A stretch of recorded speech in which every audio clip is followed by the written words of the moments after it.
watching The End Zone, sponsored by Lucky Star Casino.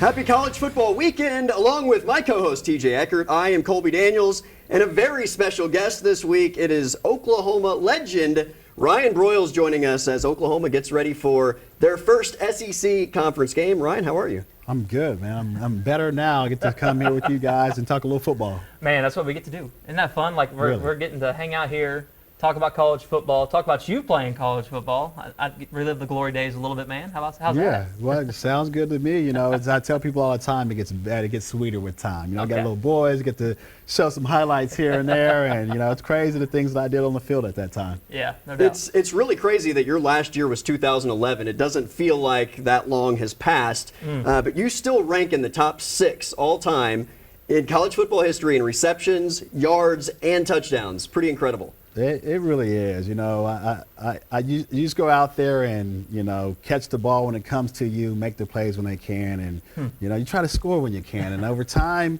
quarterbacks get comfortable with you, offensive coordinators, and then, you know, you build a fan base, and it's like, all right, I got to prove something to these guys every day. And then you become a leader on the football team. And, you know, I am happy that my career went the way it did. Tiger Woods talks about how his kids didn't know about him unless they saw YouTube videos.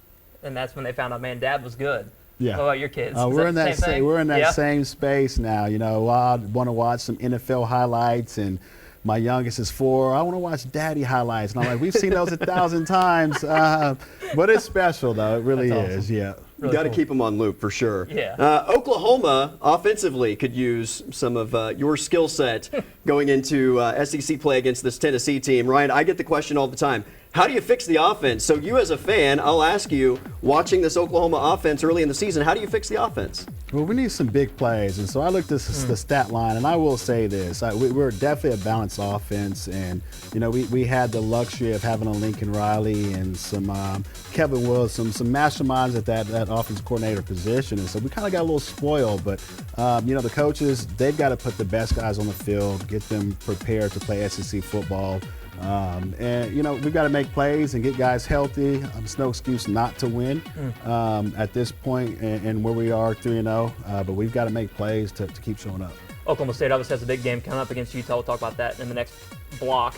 But with OU, I think this is interesting, your perspective on this. Breaking in Jackson Arnold his first year starting. You were there when Sam Bradford got hurt, brought in Landry Jones. How much of a transition was that for your offense whenever that happened? Different situation here. Jackson was the known starter coming in, but maybe a tough transition going from an older veteran like a Dylan Gabriel, those guys coming in, bringing in Jackson Arnold. Now you're bringing in Landry Jones. How was that transition? How hard was that? It was definitely strange. So this was 2009. Sam Bradford went out the first game, BYU, threw in a young Landry Jones, and I was young at the time too. So we were like, "What's going on?" Well, anyway, he built some confidence that first year. We went 8-5, and you know, playing at this level.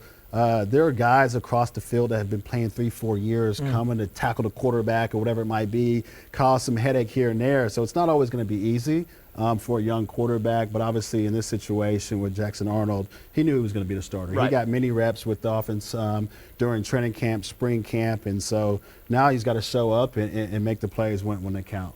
They got to protect him too, right? I mean, I think they've given up 9 sacks on the season. They are toward the bottom of college football in terms of sacks allowed, and they're about to face a defensive front that gets after the quarterback. So he's a young guy that's coming into his own, but you can't expect him to be superhero if those guys up front aren't doing their job. Yeah, and as any smart offensive coordinator would do, they would use some of the receivers on some 5-yard routes, which we've seen, some bubble routes, stretching the defense out to make it a little bit easier for the quarterback where that defensive line can't pin their ears back and say, let's go get it. So they've got to be creative with throwing some screens here and there, some quick plays here and there. And obviously, if you get the run game going, that opens things up. And I think where we are now, being in a balanced offense, half passing, half running, we've got to get to some part where we've got a strength and maybe not so much of a strength and go from there. Sooner defense is going to have a hard time. Josh Heupel's coming back. You excited about that?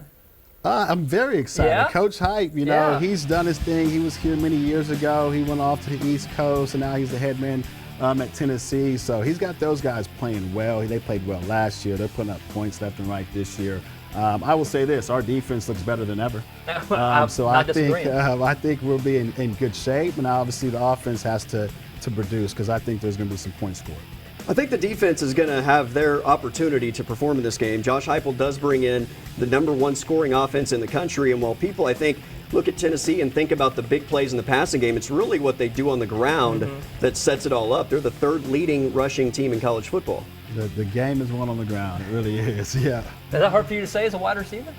Well, I'll say it makes your life easier. So when I played, I had DeMarco Murray back there, Chris Brown, Moses Madu, so they didn't know what to do, and then you got some receivers that can run here and there. And so when I played, this was back in Chris Wilson days, we set records, 60-plus points a game over a certain amount of span. So it makes it tough on a defensive coordinator, but you've got to find a strength to throw the defensive mindset off a little bit. Curious your take on this. Nico, anyone want to pronounce his last name? You want to try? Okay, we'll go with that. We're going to go home Nico. His first true road start coming into Norman. You know how tough that crowd can be. How big of an impact can that make on an opposing quarterback? It's huge. I feel like our fan base is great. Obviously we like things to go well. Sure. We have a high threshold of performance and the way that things are supposed to look on the field. But I think the buzz going into the SEC, Coach Heupel coming back, a big name team coming here, I think the fans are going to show out, and I think it's going to be a little tougher as long as you can stay in the game. That crowd volume going into the 3rd and 4th should make a difference. Yeah. We're going to see a jump around game part 2 on Saturday? I don't know if you can top that one. That was very special. I see that highlight just about every year. But we're going to need that atmosphere. It's going to be a night game. A lot of buzz building up on this. This is our first official SEC game, so I think the fans will be ready. College game day is in town. It's under the lights, right? It's the first SEC conference game. I think the crowd is going to be pretty rowdy by the time this thing kicks off. All right, that is Ryan Broyles joining us along with TJ Eckert. I'm Colby Daniels. We'll be back in a moment to talk OSU and how they unlock Ollie Gordon against the Utes.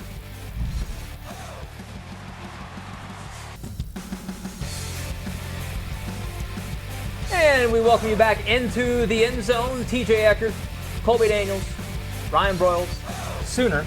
But we're talking Cowboys. Is that okay with you? I'm fine with that. Okay, we can talk a little OSU. We can do that. Oklahoma State and Utah. Colby, I think that this is arguably, 2, 3 of the best games in the country, and 2 of them are right here in the Sooner State, but OSU deserves a little more credit than they're getting right now. Yeah, it's unfortunate that this matchup happens to fall on the weekend that Oklahoma hosts Tennessee for their first SEC conference matchup, because this is a great college football game, and I think it, like you said, is easily one of the top 3 matchups of the weekend. Be curious to see what the Cowboys do against the Utes. Obviously, Utah is a new team coming in the conference. I don't know what experience you had maybe playing against newer teams in leagues. There was expansion that happened during your time in Norman, was there not? I'm trying to remember. If there was I know West Virginia came in just after, was it after us. You? Okay. Yeah, but I think we kind of had our setup when I was playing from 08 to 11. What's a good atmosphere at OSU look like? I know you played in some Bedlam games that were they're amazing, and I will say this: that stadium feels like it's right on top of you. Those fans, they remind me of the Texas Tech fans. They're going to be relentless. If you're on that visiting sideline, they're going to be relentless back there. So the opposing team will definitely have some things to deal with on the sideline. You ever get hit by a paddle? Never paddle, yeah, never paddle. They're really close to you. Colby, we want to talk about Ollie Gordon, right? Of course, How do the folks get him going? That's my big question, right? I mean, it was the first 3 games of last year where everybody was asking the question, where's Ollie Gordon? And then he broke out against Kansas State on a Friday night when everybody was writing the Pokes off. I don't know that anybody's writing Oklahoma State off at this point, but Ollie Gordon's got to get going if they're going to reach their ceiling. And my question to Ryan is, I mean, you had a really incredible 2010 year, right? And 2011, I'm sure that people game planned more for you. How does Oklahoma State get around that? Because last year, Ollie Gordon caught people by surprise. This year, everyone is game planning to stop him. Yeah, well, if you load the box, it's definitely tougher. I don't even care if it's an elite running back. But like I mentioned earlier, the offensive coordinator has to get creative. I don't know much about the OSU offense, but years in past, they were high-powered offenses. They had guys on the outside, guys on the inside, and the quarterback was pretty mobile too, and he could do some things. But yeah, you want to continue to feed him. It's still early in the season. Some teams don't peak 3-4 games in, and so you got to gel and figure some things out, and there might be some swapping here and there on the offensive line. But yeah, you got to keep pounding an all-star and keep giving him the ball. The thing for me is their teams are making Alan Bowman beat them. So far, Alan Bowman in the passing game has beaten them, right? So if you can continue to do that, that is how you open up and get Ollie Gordon going. Is continuing to prove that Bowman, Brendan Presley, Rashad Owens, all these guys can make plays, and I think that's how you end up getting Ollie Gordon more involved. Defensively, Cowboys have a tougher test, but an interesting one because we don't know if Cam Rising is going to play. It sounds like he is. Maybe he won't. Well, he is. He's not. Right, he is. He's not. This week has kind of been a hokey pokey, right? Of Cam Rising. Will he play or will he not? Yeah, I don't know what's going to happen there. So that'll be a key thing I think for the Cowboy defense is if Cam Rising is playing, it's obviously a much tougher test. The backup is Zach Wilson's brother, which is interesting. And he's a freshman. Yeah, so that would be a fun matchup there too. But got to limit big plays, I think, if you're Brian Noto's defense, something they haven't really done a good job of. Yeah, they have struggled in that department. They are one of the worst teams in college football at giving up big plays. However, they've been really good in the red zone, right? They've forced turnovers. They've limited teams to maybe kicking field goals when they do get the ball inside the red zone. So we'll see if that can continue. Utah wants to play a ball control brand of football, so I don't know how explosive they'll be, but they are very methodical. It'd be interesting to see how that matchup ends up playing out with OSU's defense against Utah's offense. You mentioned them kind of being a little more methodical. We're going to make our picks on that game. We'll see if Ryan sticks to his Sooner roots and goes against the Pokes or not. I guess you have to wait and see. We'll see. We'll see what happens there. We're going to move the chains, though, when we're coming back. Stay with us here on the End Zone. And welcome back to the End Zone. It is time for Moving the Chains, something Ryan Broyles did a lot of in his time at Oklahoma. All right, so the goal here is we're going to ask you questions. You start with 1st and 10. You answer the questions. We will judge how well or how not well you answered these questions, and you may either gain yardage or lose yardage. But you got to move the chains, Ryan. That is the goal go forward, yeah. in this segment. So 1st and 10, my question to you. Big game on Saturday, right? College game day is in town. First SEC conference matchup for the Sooners. Why is this game on Saturday night in Norman the biggest game in Norman over the last 25 years? Now, I can't say it's the biggest game, but let's just start here. I do believe this is the biggest game going forward for how OU is going to present themselves in the SEC. So we've had a lot of big games here. We've had game days in the past. We had the jump around game, Texas Tech, teams ranked.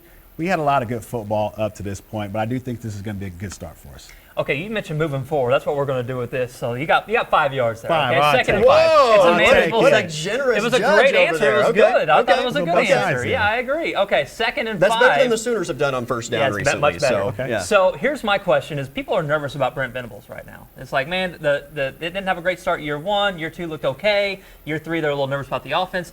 You tell me, why is Brent Venables the right guy for the job right now for OU? Well, he's played in big games and he's produced on the defense side of the ball. And obviously we can see that our defense now is the top of the nation in a lot of areas. Sure. And that's what we've been wanting and wanting for so many years as an OU fan. And now we have it. Now, can we put the pieces together on offense and make things flow correctly? That's still to be seen, but I think Brent V is the guy. He brings good motivation. He's a family-oriented guy, and he's got those guys bought in. Love it. Okay, there was some question about whether the right offensive pieces are there, which does impact Brent Venables. So I'll say you got a 1 yard gain, and Okay. we're setting up for 3rd and 4. Third and right? That's manageable. I mean, 3rd and Yeah, manageable. yeah, Yeah, you you're not do behind that. the chains Yes. by any means. All right, 3rd and manageable. Why will Oklahoma State win the Big 12? Them and Utah are among the favorites, obviously, to win the league if you go based off of Vegas odds. Well, I guess we just start here. OU's not in the Big 12, right? So I think that gives me at least 4 yards there. So I think that's a thing. And then might have obviously, done OU's out the picture now. It's a fresh start for OSU. They're not the stepchild anymore. They've had good teams. They obviously have got a good coach. Now they got to put the pieces together. You've got new teams coming into the Big 12, but I think OSU's shown their worth over the years and over the last few games. So that's worth 4 yards, right? Okay, so they're going to bring the chains out to measure. It looks like you're just short, 4th and inches. So we got to get to one more. Oh, We got I'm scared with that. we got to get to one more. Here's an interesting one. Is there any receiver current or maybe recent years that reminds you of you that OU's had? Anybody that's like, man, that guy reminds me of how I played when I was there. Anybody? Or are you your own breed? Man, I just caught the ball and I ran. But you know, I played with passion. I played with this is my last down in this uniform like a Mark Clayton. We had a Jalen Saunders, Sterling Shepard, Dede, some guys to stretch the field. We've had a lot of great players here, so I'm not just going to put myself aside. OU's had players. Okay, I like that. They've had players. Are we going to get another receiver to wear an 80s number anytime soon? Those days might be gone. I was 85, Chad Johnson 85 back in the day. Yeah. So maybe some of these young cats coming up are looking at these older players with bigger numbers, but now the guys are wearing small numbers, so that might be fair enough. That might be what it is. You know what? He was hit in the backfield, but he broke a tackle. He leaned forward. Come on now. Quarterback sneak. First down, baby. First down for Ryan Broyles here on this edition of Moving the Chains. All right, we'll take our final timeout. Game picks next here on the End Zone. Along with TJ Eckert, I am Colby Daniels. For the final time, we say hello, and Ryan Broyles is our guest as we make game picks heading into a gigantic weekend with the eyes of the college football watching country on the state of Oklahoma. Obviously, game day in Norman on Saturday morning, kickoff under the lights. Oklahoma State also hosting the top 25 conference opponent. It is a gigantic weekend, and as we make game picks, let's begin with one that is a late start Saturday night. That is Kansas State on the road against BYU. The Wildcats are a 6.5 point favorite. Yeah, so I'm going to roll with the Wildcats. I'm a big Chris Kleiman guy. I do think BYU is tough to play at. It's like a 9:30 kick or something. That's right. Yeah, it's late game. But give me KSU in that one, Ryan. Yeah, I've got Kansas State as well. They've always been well coached ever since my days playing here at OU. Obviously, it's a away game for them, but I think they get it done. This is OSU's next opponent in Kansas State. I think they get this one done and set up for a gigantic matchup next weekend for the Cowboys. All right, game number 2 of this weekend, we have a former Oklahoma State opponent this season and OU's next opponent, which is Auburn hosting Arkansas. TJ, Auburn is a 3-point favorite at home. A lot of the talk in the offseason was that Auburn, Jordan-Hare is one of the toughest places to play in the country. Cal went there and beat Auburn a few weeks ago. Arkansas is a really talented team, but they're finding ways to lose games, and you can't do that on the road. So I think Auburn ends up covering that one. So I've got Arkansas on this one here. I could be a bit biased. I got recruited by Arkansas. They're not too far from here, but I've got Arkansas winning this one. I like that. I like that Arkansas quarterback. I think they are explosive offensively. Give me Pig Suey plus the 3 on the road. All right, game number 3 of this weekend, USC at Michigan. This is now a Big Ten matchup, which is crazy to think. But Lincoln Riley is headed to Ann Arbor and goes into Ann Arbor as a favorite. Who would have thought? Yeah, crazy. USC goes to Maryland later in the year, which is bizarre to me, coast to coast in the Big Ten there. I think the Trojans are coming off a bye week. I know that. Michigan coming off a tough loss. I think that USC finds a way to cover there in the Big House. Not necessarily because of them, but because I don't think Michigan's as good as people think. Yeah, Michigan is definitely down this year. First-time head coach, former OU athlete. I do have Michigan this game. A bit biased here as well, but I think Michigan has the players. That's okay. They've got the moxie to get this one done. Is that biased for Michigan or against USC? Against USC. Okay, fair enough. Fair enough. That's obvious. Listen, people are writing Michigan off because Texas went in there and beat them. I think Texas could match them in both physicality and out-athlete them. USC might out-athlete them, but I don't know that they can out-physical Michigan, so give me the Wolverines at home. All right, the big matchup in Stillwater, 3 o'clock start on Saturday. Undefeated 3-0 Utah, undefeated 3-0 Oklahoma State. TJ, what do you got? This line keeps moving back and forth, back and forth. I think OSU at home is the most important thing in this matchup. I think if it was in Utah, I'd probably lean towards the Utes, but give me the Pokes there in Stillwater. Yeah, so I second that as well. OSU at home versus a good Utah team. OSU, like we mentioned earlier, OSU's out the picture now, so it's a fresh start for those guys to get it done. Yeah. So when we locked this game earlier in the week, it was Oklahoma State getting points, and Cam Rising was expected to play. If they have Cam Rising, I'm picking Utah. If he's not playing, I'm picking the Cowboys. It's as simple as that. I do think it's a great matchup, but when we locked this, Cam Rising was playing, so give me Utah minus the 2. All right, finally, Oklahoma, Tennessee. It's the biggest game in the country this weekend. TJ, what do you got as the Sooners are the biggest underdogs on their home field in, 30 years? 1998, I believe was the latest that it was. Why not give me the Sooners, right? Maybe the return of Sooner magic. They need a little magic, I think. Tennessee, maybe a little overrated with how they've played against really easy competition. I think OU welcomes Josh Heupel back to Norman in a good way. Yeah, so I second that as well. OU, obviously, there are a lot of red flags, but a home game, under the lights, game day here in Norman, you cannot bet against it. I want to go with you guys, but I don't think I can do it. The number one scoring offense in the country and a really good defense as well. I think Tennessee maybe spoils Oklahoma's welcome party to the SEC. And I do think it's going to be a great game. I just have my doubts about the offense giving the defense a chance to really pull this one out. Ryan, you got to come back, man. This has been a blast. Man, I enjoyed it. Thanks Appreciate for having you, Ryan. me. Yeah, man, a lot of fun. Sure. Good A lot of times. fun. That's TJ Eckert. I'm Colby Daniels. Everybody have a great college football weekend.